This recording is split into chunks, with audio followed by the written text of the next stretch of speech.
So we are two-step. We're both artists individually in our own right, and then we work together as two-step.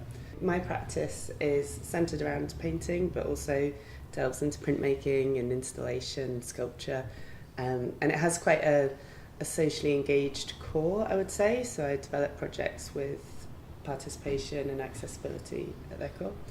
I come from a background trained in printed textiles, but my practice at the moment sort of is quite interdisciplinary, working on textiles, paper, painting, drawing, working in fashion, sculpture, installation. I was living in America for 16 years, moved back to Glasgow in 2017.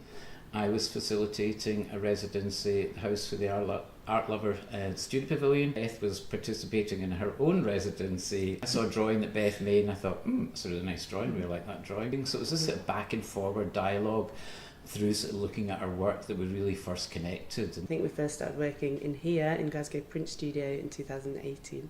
So it's important to us in a sense that it's where we first ever kind of played or messed around or started doing any work together. And we didn't know what we were doing or where it would lead. It was just a kind of trying to make a connection. And now it's kind of snowballed into this really important project for both of us. This is where we meet on a very regular basis and produce vast amounts of prints. Beth and I make a lot of drawings, and our drawings are very much to do with mark making and are very graphic, so that basic quality translates really well into silkscreen.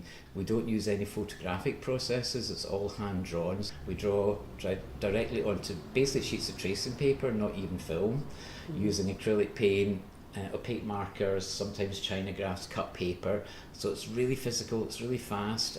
Two-step has a very sort of vibrant urgency to it, and I think silkscreen printing allows us to capture that. So the title is Lockdown Drawing 169. The actual image of the print is based on one of our lockdown drawings that we did during the COVID lockdown period. Just before lockdown, and we made loads of like really kind of energetic, chaotic prints. And then suddenly we were stuck at home and we really wanted to continue that work. So we started posting each other A4 bits of paper with drawings on and drawing on top of each other's drawings. So I'd get a bundle of drawings through the post or Fraser's work, and then I'd literally draw on top of them, kind of defacing them, sometimes making them better, sometimes making them worse. And then I'd post them back to Fraser, and it would be this back and forward conversation through the postal system, which was really, unique and different to working in the print studio. It became really important to us, and we still do those drawings now. We just selected one that we thought would be a really nice drawing for the basis of an edition. This is the first time we've worked in an edition, so normally all our prints are unique, they're monotypes, but for this project we've created our first edition, and it's varied edition, so the print changes across the edition of 25, I think it is.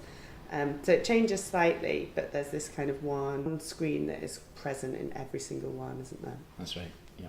We both really are excited when it sort of goes wrong. We have to intentionally trip ourselves up through the print process, and that's by turning the paper the wrong way around, misregistering it, doing all the things a master printer wouldn't want to do. We kind of embrace those moments, or print two images on top of each other, or intentionally off-registering things. So that element of surprise is something we find ways of intentionally doing.